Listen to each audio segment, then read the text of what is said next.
Père, je te remercie pour la parole, pour toutes les belles personnes qui sont ici et pour l'opportunité d'être ici dans cette église. Je prie que quand la parole sera proclamée, les gens soient guéris.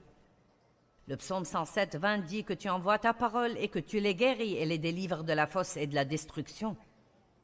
Aussi, je m'attends à ce que les gens soient guéris physiquement et mentalement, émotionnellement, spirituellement, de toutes les manières. Merci aujourd'hui de ce que nous pouvons apprendre. Amen. Je veux vous parler aujourd'hui d'avoir un rêve pour votre vie. Il est très important d'avoir des rêves et des visions, et je ne pense pas que vous ayez besoin d'en recevoir un de la part de Dieu. Vous pouvez en avoir un. La Bible dit que les vieux auront des songes et les jeunes gens des visions. Je pense que souvent les gens restent là à attendre un événement surnaturel, une voix. Ils attendent une parole prophétique, une apparition angélique qui leur donne en fait une certitude sur ce qu'ils sont supposés faire. Mais la plupart du temps, vous devez juste aller de l'avant et découvrir par vous-même. Beaucoup pensent, je ne sais pas ce que Dieu veut que je fasse. Pourquoi ne pas essayer plusieurs choses et trouver assez vite ce qui marche et ce qui ne marche pas? Je voulais vraiment être utilisé par Dieu. J'étais juste rempli du désir d'être utilisé par Dieu. Et donc, j'ai simplement commencé à faire quelques trucs. Notre église emmenait des gens dans les rues le samedi matin et distribuait des tracts, et pour être honnête, ce n'est pas quelque chose pour lequel je me sens très douée, mais je voulais servir le Seigneur. Alors j'y allais. Il faisait froid, je n'étais pas à l'aise. Nous traînions nos enfants jusqu'aux rues du centre-ville à Saint-Louis chaque samedi. Et le premier tract sur l'évangile que j'ai donné, le gars l'a remis dans ma main et a dit « Je ne le veux pas ». Et a ajouté quelques mots choisis. Et ensuite, j'ai travaillé dans une petite garderie. Eh bien... Pourquoi est-ce que vous riez? Ça n'a pris aux enfants et à moi que 2 semaines pour savoir que ce n'était pas vraiment mon onction. Et vous savez, je devrais dire que j'étais juste le genre de personne qui était déterminée de servir Dieu. Je voulais être utilisée par Dieu et donc, j'ai essayé différentes choses. Parfois, vous avez juste à... C'est un peu comme quand vous achetez des vêtements. Vous devez les essayer pour trouver ce qui va. Et je pense que souvent, c'est comme cela dans la vie. Vous devez juste essayer des trucs pour pouvoir trouver ce qui va. Donc, ne soyez effrayés de sortir, d'avoir des rêves, d'avoir des visions, des espérances, et croyez toujours au miracle. Il y a des rêveurs qui ne travaillent pas, et des travailleurs qui ne rêvent pas, et les deux sont mauvais. Donc, pensez à cela. Et si vous êtes une personne dure à la tâche, mais vous n'avez pas de rêve? Beaucoup de gens sont comme cela. Ils se lèvent juste le matin et y vont et font ce qu'il y a à faire là, mais ils n'ont aucune espérance ni aucun rêve au-delà du chèque du vendredi et des factures à payer et de recommencer la semaine suivante. Et quand nous vivons comme ça, nous nous ennuyons tellement. C'est exactement la même chose. Ennuyeux, ennuyeux, ennuyeux. Est-ce qu'il n'y a rien de plus que cela dans la vie? Quand est-ce que quelque chose de passionnant va m'arriver? Et donc, ils sont passifs. Vraiment. Si vous travaillez, vous devez avoir un rêve. Vous devez avoir une espérance pour ce que vous allez faire avec le fruit de votre labeur. Vous devez croire que vous pouvez monter plus haut. Vous devez croire que Dieu va faire quelque chose de plus grand avec vous. Et puis, il y a des rêveurs qui ne travaillent pas. Et ça, c'est vraiment fou, parce que la Bible dit, en Ecclésiaste 5:3, « Un rêve se réalise avec beaucoup de travail et un effort pénible. » Je vais le répéter, car certains ont un rêve, mais si vous n'êtes pas désireux de faire le travail, et même parfois passer par la partie pénible. Vous savez, je crois qu'avoir un rêve, c'est comme être enceinte. Il se peut qu'il y ait des femmes qui accouchent sans absolument aucune peine, mais il n'y en a pas beaucoup. Et je pense que si vous voulez donner naissance à quelque chose, vous devez réaliser que ça implique davantage que d'avoir des idées brillantes. Vous avez un rêve, une vision, vous avez une espérance, un plan. Mais vous devez être désireux de travailler et de passer tout ce par quoi vous allez passer pour le voir se réaliser. Je veux vous demander ce matin si vous avez le cœur d'un finisseur.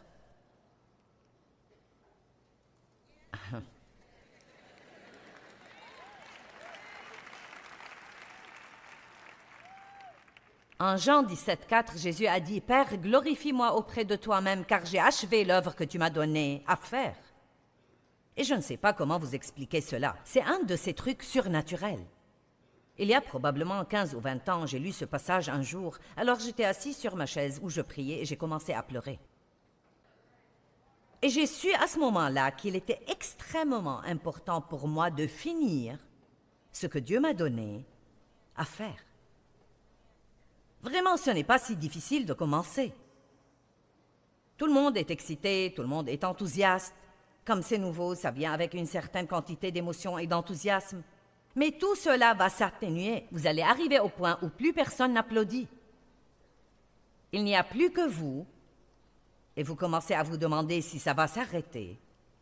Et c'est là que vous devez décider si vous allez pouvoir aller jusqu'au bout avec Dieu. Et ça peut être aussi simple que de décider que vous allez sortir des dettes, décider de recouvrer la santé.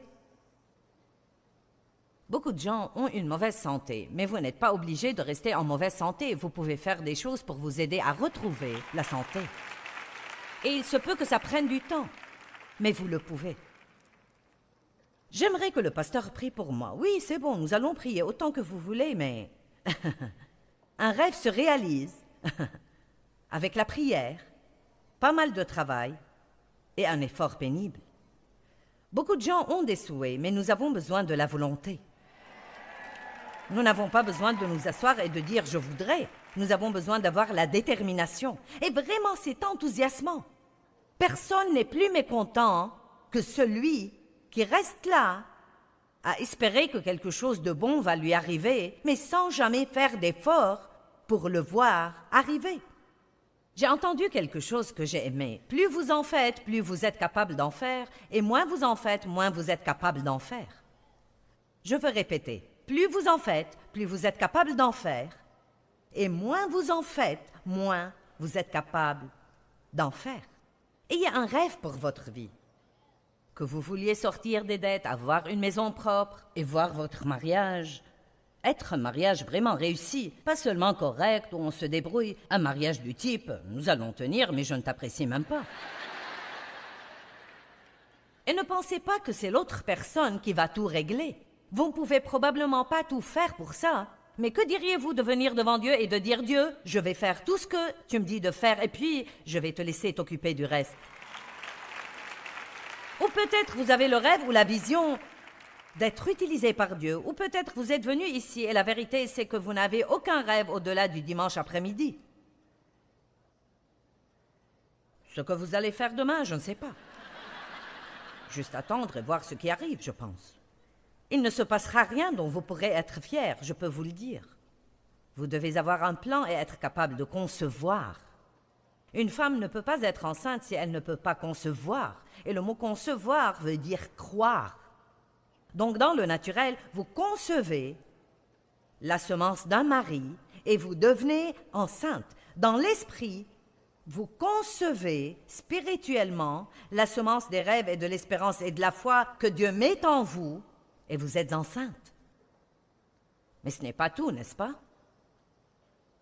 Combien vont passer la grossesse? Combien vont être en travail et accoucher? On ne parle pas seulement d'accouchement. On n'est pas immédiatement à la maternité. Il y a le travail puis l'accouchement. Amen? Maintenant, les gars, vous n'avez qu'à faire marcher votre imagination ce matin parce que j'aime utiliser cet exemple quand je prêche sur ce sujet. Que voyez-vous pour votre avenir? En Genèse 13, nous voyons une situation où Dieu a béni Abraham et son neveu Lot à un tel degré. Ils ont eu tellement de bétail et ils ont eu tellement de serviteurs que les serviteurs eux-mêmes se battaient entre eux pour savoir quel troupeau allait avoir l'herbe. Les gens trouvent n'importe quel sujet pour se battre. Et donc Abraham, qui était un homme de Dieu vraiment sage, a pris l'initiative et est allé voir Lot et a dit « Je te prie qu'il n'y ait pas de conflit entre nous. » Voilà qui attire l'attention de Dieu. Les artisans de paix attirent son attention. Nous voulons que tout le monde soit en paix avec nous, mais voulez-vous être un artisan de paix? Il est allé voir Lot, qui était son neveu, qui n'aurait rien eu si Abraham ne l'avait pas béni. Et il aurait été facile d'avoir l'attitude. Et qui crois-tu que tu es? Tu n'aurais rien si ça ne venait pas de moi. S'il y a un problème ici, c'est moi qui prends l'herbe. Mais non, il est allé à lui et a dit, je t'en prie qu'il n'y ait pas de conflit entre nous. Si vous êtes marié et que vous avez une dispute avec votre mari ou votre femme, voulez-vous être le premier qui vient faire la paix?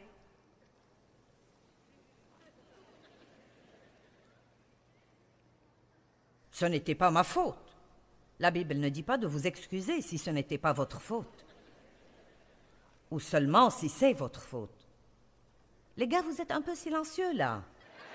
J'ai dit, voulez-vous être celui qui fait le premier pas et fait la paix, même si vous pensez que vous n'étiez pas fautif? Si vous faites cela, Dieu va vous honorer. Dieu va vous honorer si vous faites ce qu'il faut pour maintenir la paix. Je prie qu'il n'y ait pas de conflit entre toi et moi. Vous choisissez, écoutez ceci, il a dit, choisis la partie de la vallée du Jourdain que tu veux et je prendrai ce qui reste. Quelle attitude humble. Donc, évidemment, Lot choisit la meilleure partie. Et ce qui restait à Abraham, je devine, n'était pas aussi bien. Il aurait pu avoir une mauvaise journée. Il aurait pu se dire, je dois tout recommencer. Je pense que tout recommencer parfois est vraiment excitant. C'est un fait, je travaille sur un livre en ce moment qui ne sortira pas avant 2 ans, mais il est appelé « Il n'est jamais trop tard pour commencer à nouveau ». Et je veux que les gens ici sachent que c'est jamais trop tard. Vous n'êtes jamais trop vieux, vous n'êtes jamais trop jeune, vous n'avez jamais eu trop de problèmes, vous n'avez pas eu trop de quoi que ce soit. Il n'est jamais trop tard pour recommencer à zéro. Avec Dieu, vous pouvez avoir le rêve ici aujourd'hui que votre vie va devenir meilleure. Vous pouvez avoir le rêve que vous allez faire quelque chose de grand, le rêve de ne plus être endetté. Vous pouvez avoir le rêve d'être en paix dans la maison. Vous pouvez avoir le rêve de voir vos enfants restaurés. Mais si vous ne croyez pas à quelque chose, vous n'allez rien avoir. Je préfère croire à beaucoup et n'en obtenir que la moitié qu'à un peu et l'avoir tout. Donc, en Genèse 13,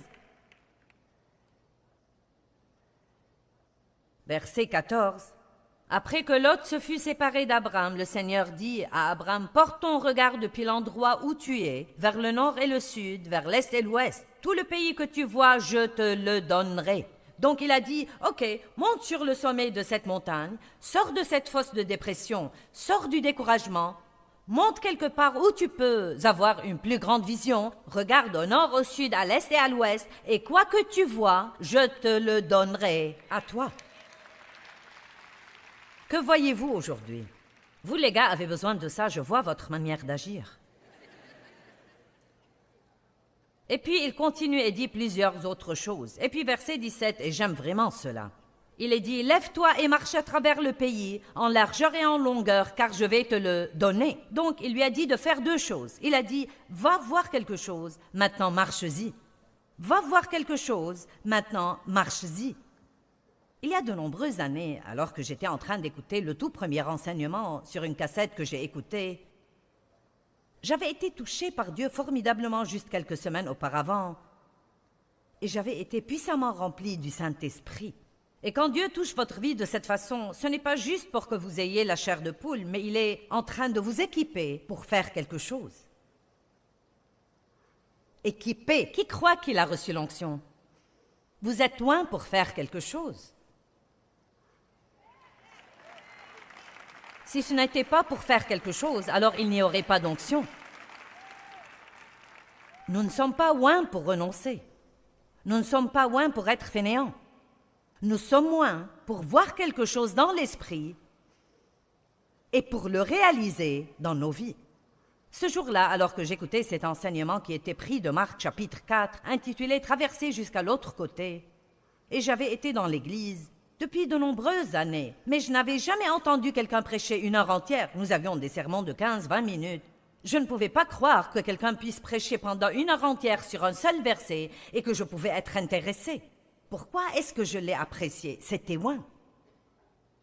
Et là où il y a l'onction, vous pouvez écouter toute la journée, Parce que ce n'est pas vraiment une personne qui vous parle, c'est Dieu qui utilise cette personne pour vous parler. Et ça ne tombe pas juste dans votre tête, ça descend dans votre cœur et vous témoignez que c'est une parole qui vient de Dieu.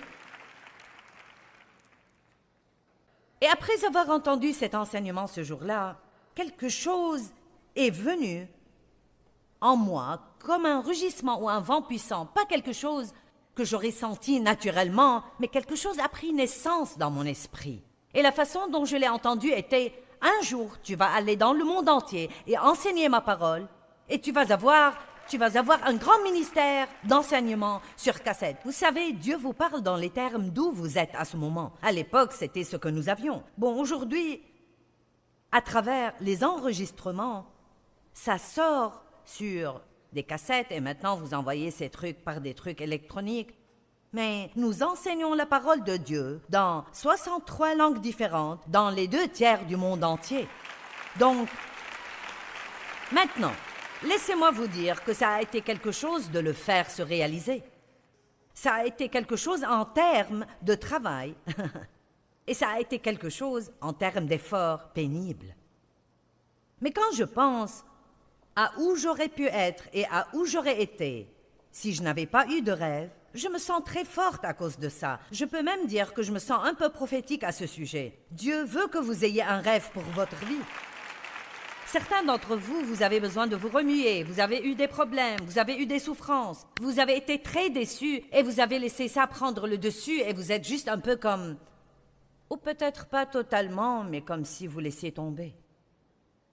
Et je pense que peut-être Dieu m'a envoyé ici ce matin, juste pour vous rendre un peu à la vie, en disant ce que Paul disait à Timothée. Remue-toi, souffle sur cette flamme, ne laisse pas le feu s'éteindre. Souviens-toi de ces prophéties. Souviens-toi de la foi de ta mère et de ta grand-mère. Souviens-toi des choses que Dieu t'a dites. Souviens-toi des promesses de Dieu. Ne regarde pas juste les autres en admirant ce qu'ils font. Toi, fais quelque chose. Dieu est le même Dieu pour chaque personne. Ayez un rêve et réalisez-le. Il y a quelque chose qui vaut vraiment le coup d'être vu en Genèse 15, verset 1. Après ces événements, la parole de l'Éternel fut adressée à Abraham dans une vision en ces termes. « Sois sans crainte, Abraham, je suis moi-même ton bouclier, ton abondante compensation et ta récompense sera très grande. » Donc, voici Dieu qui donne à cet homme Abraham une grande parole pour sa vie. Et Abraham répond en disant, « Dieu, que me donneras-tu? Je m'en vais sans enfant, et l'héritier de ma maison, c'est mon serviteur Eliezer de Damas. Que peux-tu me donner, Dieu? Tout ce que j'ai, je n'ai même pas d'enfant à qui le laisser. Je vais devoir le laisser à cet employé. » Verset 3, et il ajouta, « Tu ne m'as pas donné de descendance. » Et celui qui est né dans ma maison sera mon héritier. Il ne l'a pas dit une fois, il l'a dit 2 fois. Il était absolument convaincu que Dieu n'était pas en train de lui parler à lui. Dieu est en train de vous parler à vous aujourd'hui. À vous. À vous. Ok, ne rendez pas cela si difficile, je n'ai qu'un temps limité. À vous!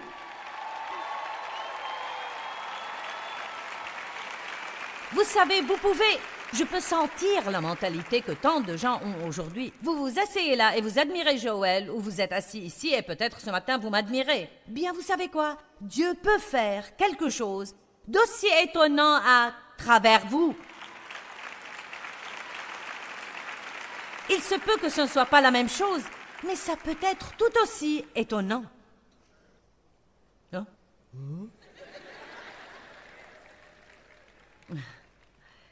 Vous devez être capable de concevoir. Je veux qu'un tas de gens aujourd'hui tombent enceints. Les hommes doivent tomber enceints aujourd'hui.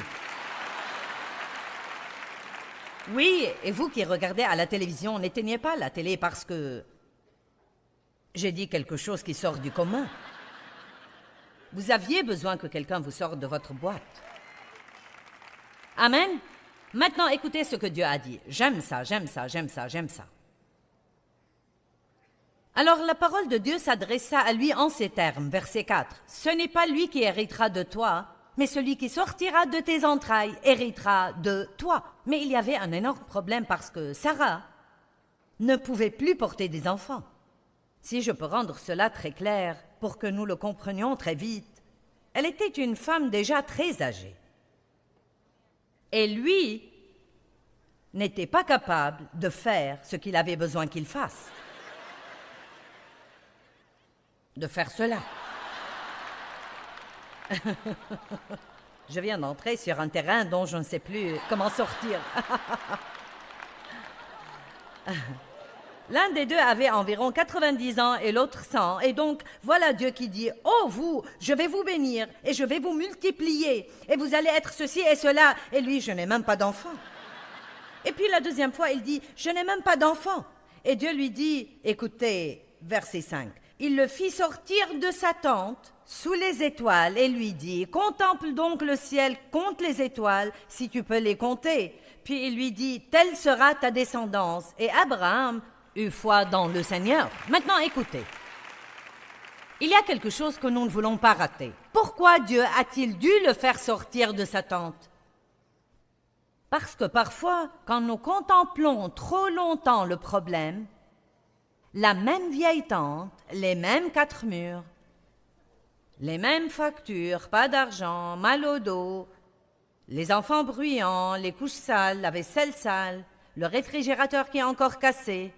Je vieillis, tout ce qui était là en haut est descendu en bas.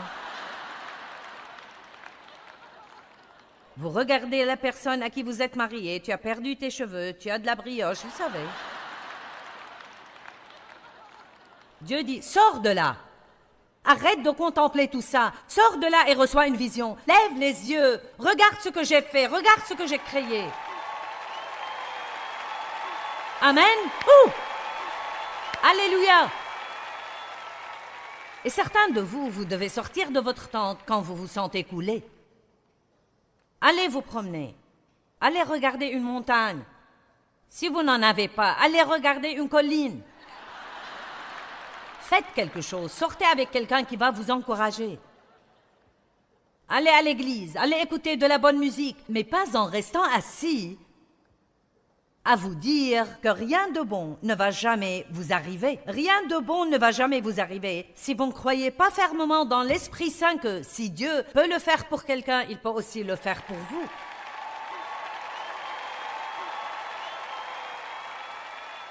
Les vieux auront des songes et les jeunes gens des visions. Joël 2, 28. Et dans les actes, sur mes serviteurs et sur mes servantes,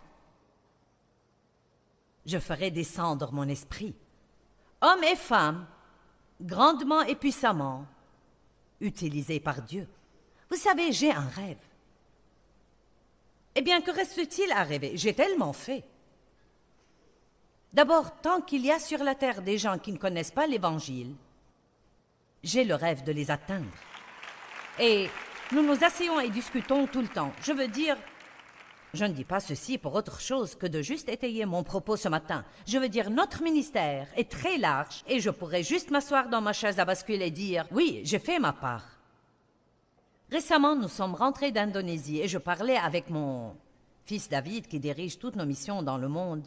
Et j'ai dit, nous étions en train de parler des endroits dans le monde que nous pourrions atteindre où nous ne sommes pas encore allés. Et j'ai dit, où? Quels sont les endroits les plus arides? Où pouvons-nous aller que nous n'avons pas vu encore? Il a nommé 2 endroits. J'ai dit, et le Japon? Il a dit, ah, tu ne peux pas, on ne peut rien faire au Japon. Il a dit, ils sont vraiment très fermés. Et j'ai dit, je veux que tu ailles là-bas pour voir ce que nous pouvons faire. Bon, c'est quelqu'un de ferme aussi, alors j'ai dit, va et trouve quelqu'un qui distribue des livres. Fais traduire certains de nos livres. Essaye de trouver des églises. Vois ce que tu peux faire là-bas. Regarde s'il y a un moyen pour nous de passer à la télé. Nous n'avons pas pu avoir de télé à Paris, mais nous avons mis un programme sur Internet et nous avons eu des milliers et des milliers et des milliers de gens qui regardent le programme chaque jour sur Internet et aucun gouvernement peut les empêcher de le recevoir quand il arrive par satellite.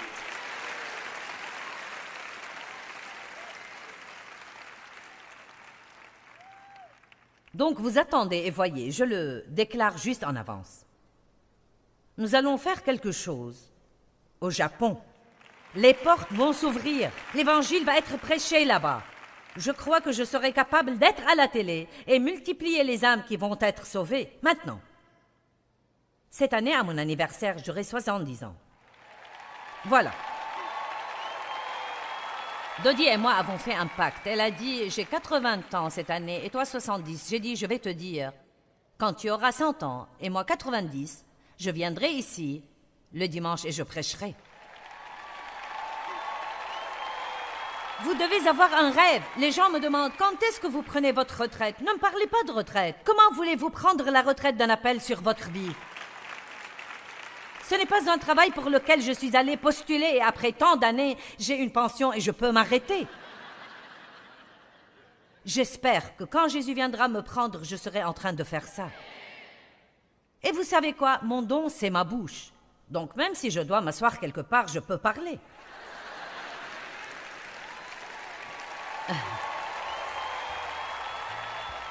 Ayez un rêve pour votre vie. Vous savez, accomplir un rêve donné par Dieu n'est jamais facile, mais ça vaut les efforts et les sacrifices que ça peut nous demander.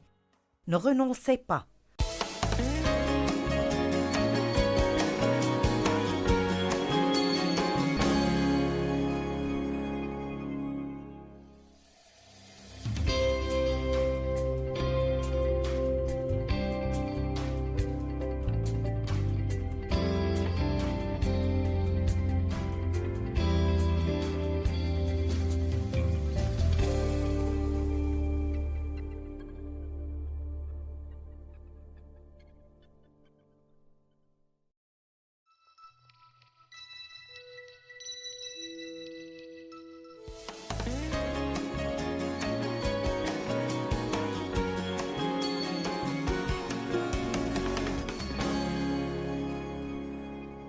Laissez-moi vous parler un peu de la grossesse.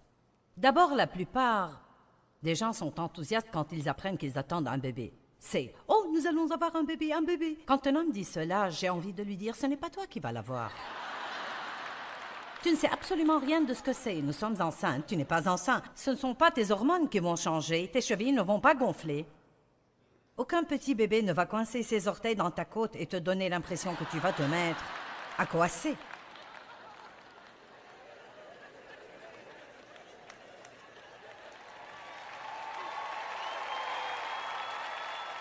Oh, nous attendons un bébé. Quand vous êtes enceinte, c'est juste comme si vous n'avez jamais...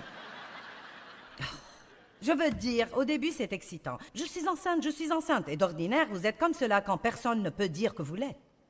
Et c'est aussi comme cela avec vos rêves et vos visions. Nous avons quelque chose à l'intérieur de nous. Et donc, peut-être le portier de la compagnie dit « Un jour, j'aurai mon propre business. » Et les gens le regardent en pensant « Oui, c'est ça. » Bien, il est enceint de quelque chose, un rêve pour sa vie qui ne se voit pas encore. Et certains sont enceints de quelque chose. Vous avez à l'intérieur de vous quelque chose qui est en train de naître, quelque chose qui se roule à l'intérieur, et ça ne vous ferait aucun bien de le dire à qui que ce soit. Parlez-en à Dieu parce que les gens vous décourageraient, vous regarderaient et diraient... Vous auriez dû entendre les trucs que mes amis m'ont dit quand je leur ai dit que je croyais que Dieu m'avait appelé et que j'allais prêcher l'Évangile autour du monde. Je veux dire, c'était comme si j'avais dit une énormité. Qu'est-ce qui m'a donné la fermeté de le dire? Ils riaient de moi. Je me souviens avoir été à un feu de camp une nuit avec plein d'amis de l'église, à cuire des hot dogs et manger des marshmallows. Et quelqu'un m'a dit soudainement, « Nous avons entendu dire que tu as dit... que tu avais l'impression que tu vas être à la tête d'un des plus grands ministères qui n'ait jamais été dirigé par une femme. As-tu dit ça ?» J'ai répondu, « Oui, je le crois vraiment. » Et elle a dit... Nous en avons parlé et avec ta personnalité, nous ne pensons pas que c'est possible. Mais je suis toujours ici. Et je ne sais pas où ils sont, mais ils ne sont pas ici.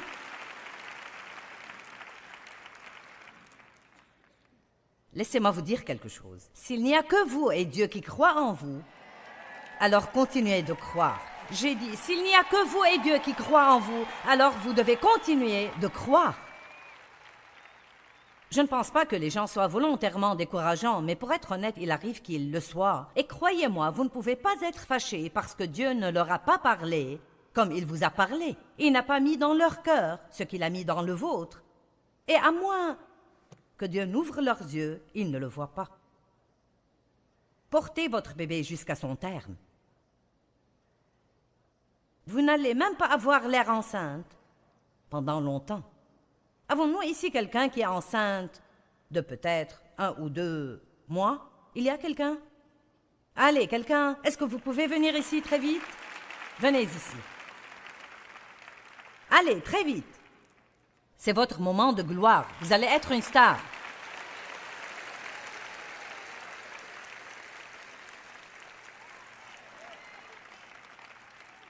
Faisons juste cela. Combien de dames ici sont enceintes?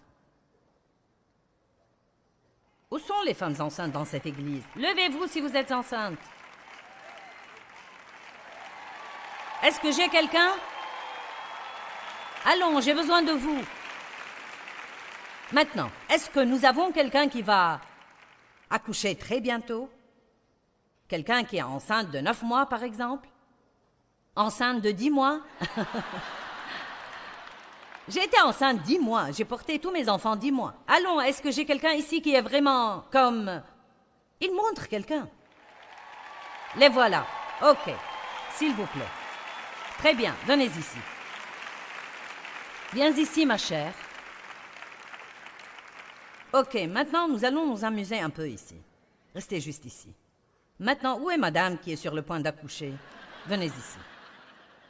Oh oui, vous êtes bien. Je veux quelqu'un qui peut juste à peine bouger. Regardez, ne sont-elles pas formidables? Vous allez voir ceci. OK, je vais vous déplacer et la mettre juste ici. La mettre juste ici. Maintenant, vous, oui, vous êtes absolument... OK. Maintenant, pouvez-vous toutes vous tourner sur le côté? Allons, vous êtes juste sur le point de montrer vos ventres aujourd'hui. Tournez-vous juste de côté. Maintenant, c'est comme cela que c'est dans l'esprit. Vous avez toutes sortes de gens, enceints avec toutes sortes de choses dans leur cœur, mais certains d'entre eux, vous êtes... Dites-moi que vous êtes enceinte. Vous ne me paraissez pas enceinte. Dites-moi que vous êtes enceinte. Vous ne me paraissez pas du tout enceinte. Et vous? Je ne sais pas. Peut-être. Mais ce n'est pas sûr. Et vous? Depuis combien de temps? Oh. Et qu'en est-il de vous? De combien? 6 mois. Vous voyez? D'accord, je peux dire que vous êtes enceinte. Voilà de quoi il s'agit. Si vous... Bien, quand je suis tombée enceinte de ce rêve de Dieu, plus j'étudiais, plus je me préparais, plus je... changé, assez vite, les gens ont commencé à voir que peut-être il y avait vraiment quelque chose qui se passait. Mais vous voyez, de ce côté-là de l'estrade, personne ne sait. Et ça ne vous fait pas vraiment du bien de le dire. Mais elle est juste aussi enthousiaste qu'elle peut l'être. C'est un fait. Elle est peut-être plus enthousiaste que celle à qui il ne reste que 2 mois. Vous savez? Elle est enthousiaste à l'idée de donner la vie, mais elle n'est probablement plus enthousiaste au sujet d'être enceinte, car quand vous arrivez à ce stade, vous dites « Je veux juste avoir ce bébé ». Oh mon Dieu! De combien êtes-vous enceinte? 20 semaines. Bon. Et vous? 35. Combien dure la grossesse? J'ai oublié. 40. Donc il ne vous reste que 5 semaines. Êtes-vous prête à accoucher? Prête. Prête. OK, applaudissez-les. Bon. Maintenant, écoutez, vous allez recevoir quelque chose. Quand je venais juste de tomber enceinte de mon rêve, les gens me regardaient et disaient « Vous n'avez pas l'air de pouvoir quelque chose pour moi. » Vous savez, quand Abraham regardait Sarah et se regardait, il se disait « Pas moyen. » Amen. J'ai porté tous mes enfants 10 mois complets. Mon docteur disait « Vous êtes la seule qui est enceinte aussi longtemps qu'un éléphant. » Donc je ne sais pas pourquoi, mais l'un d'eux avait 4 semaines et demie de retard, un avait 5 semaines et demie de retard, et un avait 5 semaines de retard, et un 5 semaines et demie de retard. Maintenant, c'est assez quand vous êtes enceinte 9 mois. Mais quand vous dépassez le terme, vous voulez y aller. Et certains d'entre vous êtes à terme et vous voulez y aller. Mais il y en a aussi qui ont dépassé le terme et qui veulent vraiment y aller. Ma valise était prête pendant si longtemps. Je devais alors tout déballer et puis, 2 fois je faisais cela. J'avais en fait dépassé le terme et le docteur m'a envoyé à l'hôpital et a essayé de provoquer l'accouchement. Mais il a dû me renvoyer chez moi. Certains essayent de commencer eux-mêmes leur accouchement. Vous dites « je suis prêt, allons-y, faisons-le, démarrons ». Est-ce que quelqu'un me comprend aujourd'hui? Je suis prête à avoir ce bébé. Je ne pense pas que je puisse attendre plus longtemps. Mais la durée entière de la grossesse est très importante. Et le temps de la grossesse est la période où les hommes et femmes ou bien tombent sur le côté ou sont formés. C'est dans ces moments où vous en avez tellement marre que vous voulez vous arracher les cheveux. L'un d'eux, mon dernier bébé, pesait 4,5 kg.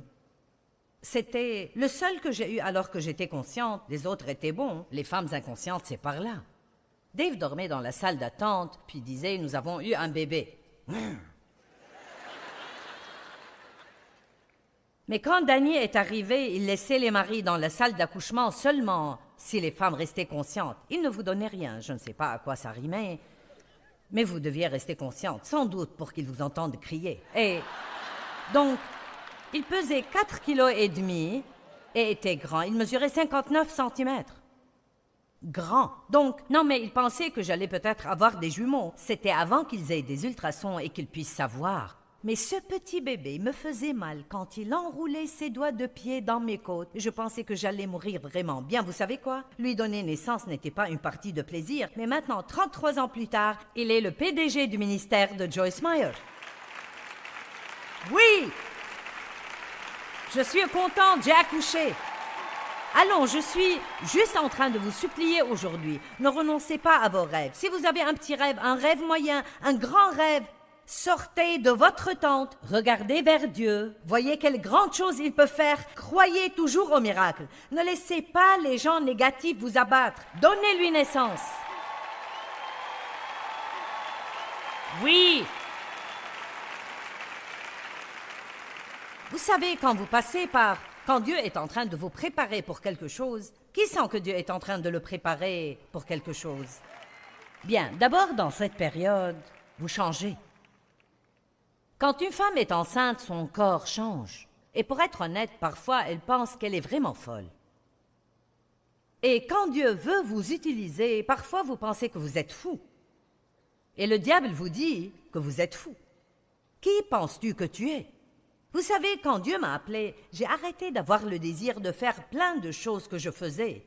Et tous mes amis pensaient que j'étais devenue cinglée. Je ne voulais plus aller aux ventes aux enchères, ni à des projets de décoration d'intérieur. Je voulais juste étudier et chercher Dieu. Et ils pensaient que j'étais... Nous pensons que tu t'emballes un peu trop. Les gens ne vous comprennent pas. Quand Dieu vous prépare pour quelque chose, parfois vos amis doivent changer. Les femmes enceintes adorent se retrouver avec d'autres femmes enceintes. Et les jeunes mères aussi adorent fréquenter d'autres jeunes mères avec des enfants. Certains d'entre vous pourraient s'aider en ayant quelques amis qui vous encouragent et en vous éloignant des gens qui sucent toute votre force vitale. Amen.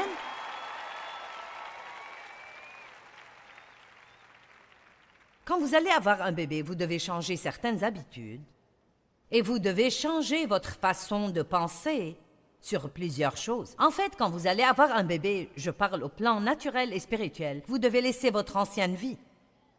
Quelle que soit la chose que vous voulez faire pour Dieu ici, ou disons tout simplement que vous ne voulez plus être endetté car vous n'avez pas tous une vision pour un ministère et ce n'est pas un problème. J'utilise ça parce que c'est ma vie, mais ça peut être n'importe quoi d'autre. Disons juste que vous êtes très endetté et qu'aujourd'hui vous vous dites, vous sentez que quelque chose remue en vous. Peut-être je pourrais ne plus avoir de dettes. Peut-être que je pourrais même avoir une voiture neuve, et que je pourrais la payer comptant. Peut-être que je pourrais être une de ces rares personnes qui peuvent acheter une maison et la payer en entier. Peut-être que je pourrais en arriver à ne pas avoir de traite à payer chaque mois. Ok, maintenant, voilà la chose que je veux que vous saisissiez. En espérant que vous allez avoir un rêve.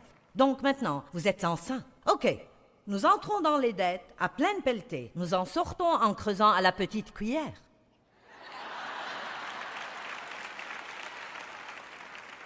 Vous allez devoir changer de vieilles habitudes. N'achetez pas quelque chose juste parce que c'est en solde alors que vous n'en avez même pas besoin, en laissant le diable vous dire « Ne manque pas ça, tu vas économiser 50%. » Non, vous avez perdu 50% en achetant cette chose-là. Je ne vais pas enseigner sur les dettes. C'est un temps de préparation. Jésus est passé par des temps de préparation. Matthieu chapitre 20, versets 20 à 22. Ok. La mère de 2 garçons vint à Jésus et lui dit, « Seigneur,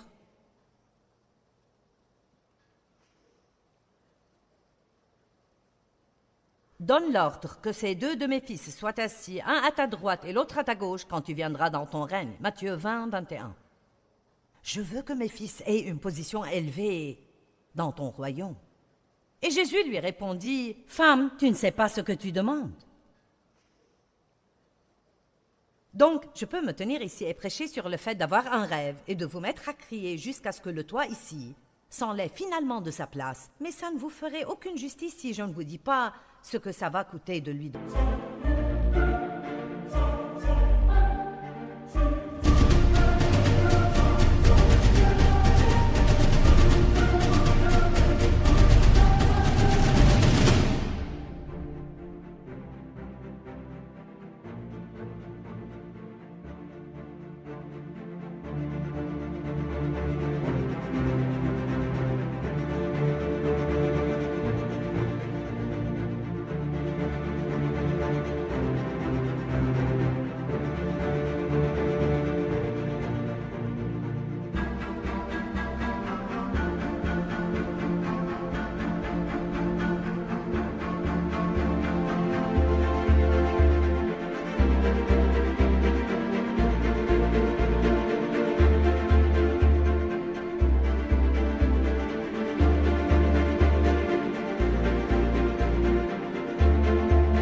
Vie.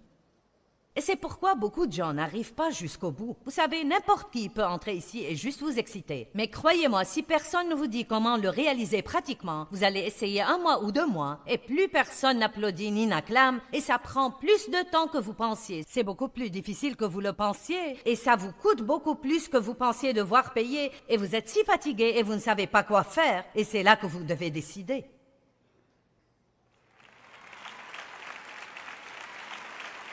Amen.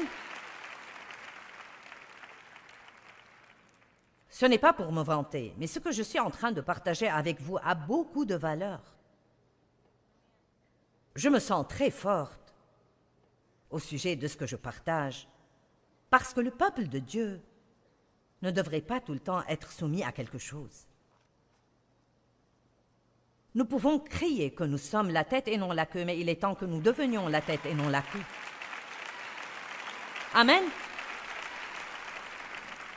J'ai partagé hier soir sur des choses concernant les derniers temps et comment le monde devrait nous considérer et nous voir. Vous savez, exactement au milieu de toutes les plaies d'Égypte, les enfants de Dieu vivaient dans un lieu appelé Goshen et ils continuaient de croître et de se multiplier et d'augmenter leurs possessions. Nous ne devons pas avoir peur de l'économie. Les économistes ne peuvent pas dicter à Dieu ce qu'il peut nous faire.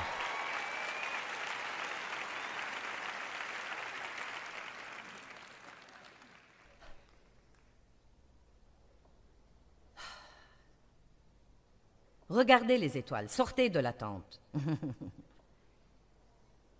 Ayez un rêve et une vision. Tombez enceinte de quelque chose. Quelque chose. Et passez toute la période de la grossesse. N'avortez pas. N'accouchez pas prématurément. Oh, nous voulons toujours le faire par nous-mêmes, comme Abraham. Bon, le bébé met trop de temps, alors j'ai une idée. C'était l'idée de Sarah. Les femmes ont beaucoup d'idées brillantes. Tu prends ma servante et tu couches avec elle, et c'est comme cela que Dieu le fera. Quand Dieu met trop de temps, nous voulons comprendre comment Dieu va le faire et lui donner un « Bon, Dieu, j'ai une idée, faisons-le comme ceci. » Je me souviens que j'étais pleine de cette vision, et je voulais tellement prêcher que je pouvais à peine le supporter, et personne ne me l'avait jamais demandé. J'étais dans ma petite maison avec mes 4 enfants et j'avais mon petit rêve et j'espérais juste que le téléphone sonne et que quelqu'un me demande de venir et d'enseigner une étude biblique ou quelque chose. Je pensais que j'allais juste mourir et monter au ciel. Et je voulais tellement enseigner et prêcher. Et je regardais d'autres gens prêcher à la télé. Et dans mon orgueil, que je suis sûre Dieu était toujours en train d'essayer de briser, je pensais, je prêche mieux que ça. Et c'était la raison pour laquelle je n'avançais nulle part. Si vous écoutez le leader de la louange et vous pensez « je peux chanter mieux que ça », c'est pourquoi vous n'êtes pas sur scène. Et je me souviens que j'ai écrit une lettre que j'allais envoyer à tous les pasteurs de ma ville pour leur dire comment j'avais été appelée à prêcher par Dieu et avait cette onction sur ma vie, et leur demandant s'ils voulaient que je vienne dans leur église et que je prêche. Oh mon Dieu! Oh mon Dieu! Je suis si heureuse que Dieu m'ait dit, ne fais pas cela. Sinon, je me serais juste ridiculisée. Vous savez quoi? J'étais encore enceinte, mais ce n'était pas encore le temps d'accoucher. En fait, quand j'étais enceinte, tout le temps, je commençais à demander aux gens quand j'arrivais à 9 mois et demi, « Y a-t-il quelque chose à faire? Prenez de l'huile de foie de morue » et je le prenais. Marcher, je marchais jusqu'à ce que mes pieds me fassent souffrir et je n'accouchais toujours pas. Est-ce que quelqu'un est avec moi? Parfois, quand vous avez attendu jusqu'au moment où vous pensez que vous ne pouvez plus le supporter, peut-être vous vous dites, si mon mari ne change pas, si ses enfants ne changent pas, Dieu, je ne peux pas supporter cela un jour de plus. Je vais aller à ce service. Et Joyce ferait mieux d'avoir une parole pour moi. Bien, devine quoi, tu l'as reçue.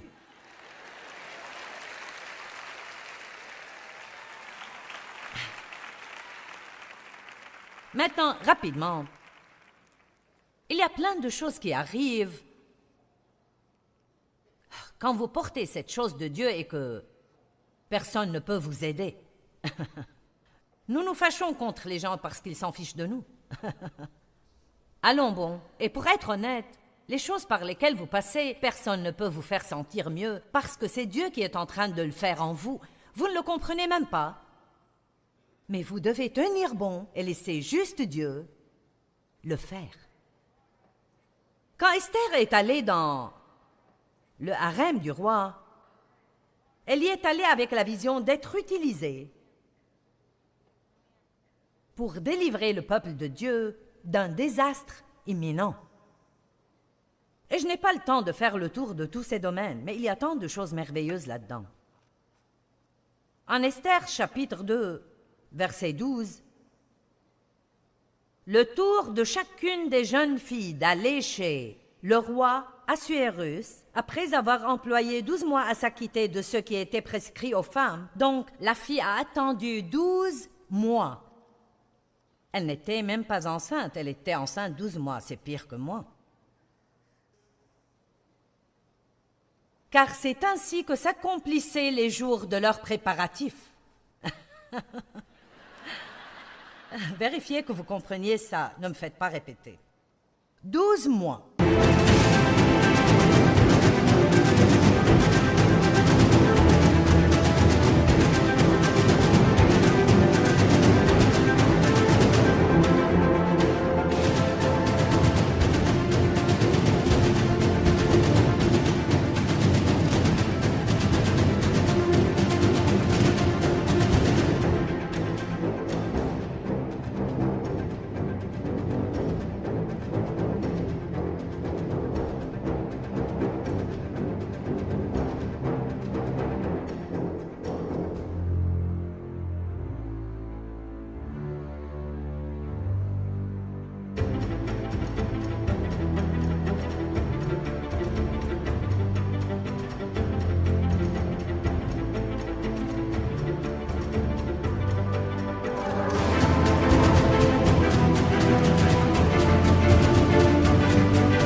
Elle se préparait et faisait des traitements de beauté avant de pouvoir entrer voir le roi.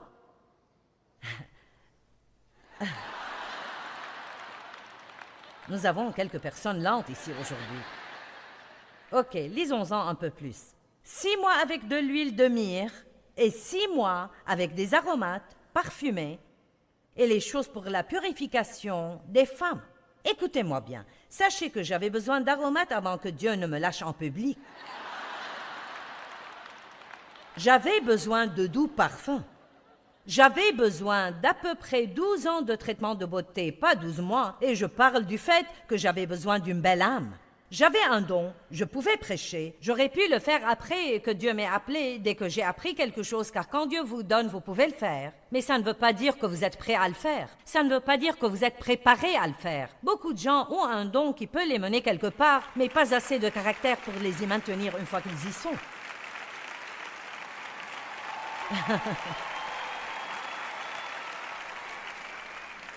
Vous savez ce qui est en train d'arriver à beaucoup d'entre vous maintenant? Vous recevez des traitements de beauté. C'est si bon, je peux à peine le supporter. Vous recevez des traitements de beauté. Je veux dire, Dieu est en train de travailler sur vous.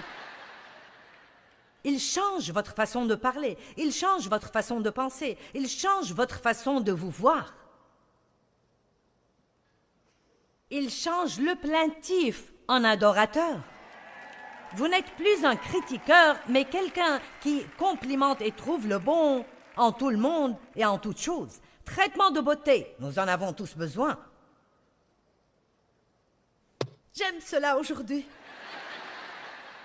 1 an de traitement de beauté. Jésus et Jean-Baptiste avaient eu des années silencieuses. Que veut dire années silencieuses? Des années pendant lesquelles ils avaient quelque chose en eux. Jésus savait ce qu'il était venu faire et pourquoi il avait été envoyé. Personne d'autre ne le savait et ne le comprenait.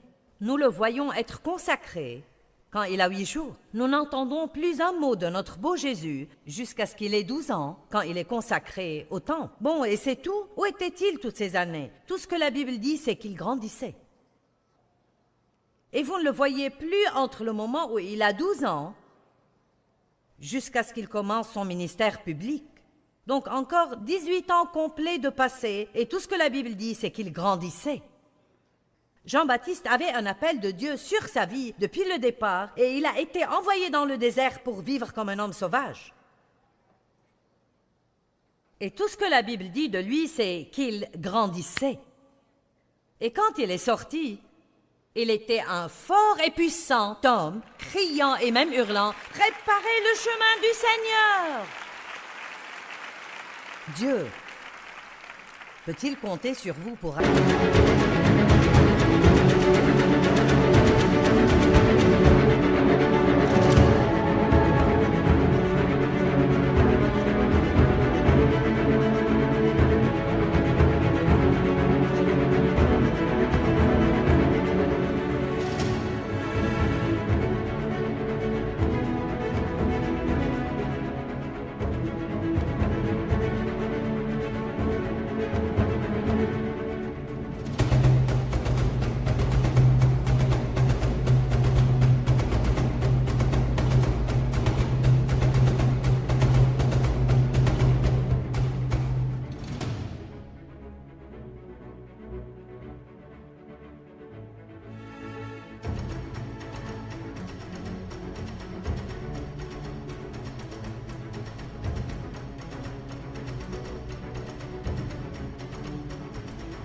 coucher? Certains d'entre vous, votre bébé est engagé. N'oubliez pas, la grossesse est très inconfortable, mais l'accouchement est plus difficile. Et tout ce que le docteur dit, c'est « poussez !» Vous les femmes, si vous avez déjà eu un bébé et qu'un docteur vous a hurlé dans la figure « poussez », alors que vous sentiez que tout en vous s'est mis sens dessus, dessous, une femme peut devenir violente. Quand elle se met à crier « Je te tuerai si je tombe encore une fois enceinte !» Je veux dire, les femmes font des choses étranges, mais oh là là, quand vous avez le bébé. Oh, laissez-moi vous dire que quand vous avez le bébé, ça valait vraiment le coup. Je veux dire, le bébé vous fait juste fondre et alors cette chose que vous pensiez que vous ne referiez jamais pour 1 million d'années, ce n'est qu'une courte phase et vous pensez « Chérie, j'aimerais avoir un autre bébé ». Et vous savez quoi? Je peux dire honnêtement que je pense que j'ai eu des bébés toute ma vie. Des bébés spirituels, un après l'autre, après un autre, après un autre. Et chaque fois, vous devez passer par quelque chose, mais oh là là, que ces bébés sont mignons. Pouvez-vous le porter jusqu'au bout? Quelqu'un donne à Dieu une grande louange. Vous savez, accomplir un rêve donné par Dieu n'est jamais facile. Mais ça vaut les efforts et les sacrifices que ça peut nous demander. Ne renoncez pas.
khắp phương trời vẫn nhớ tới quê hương.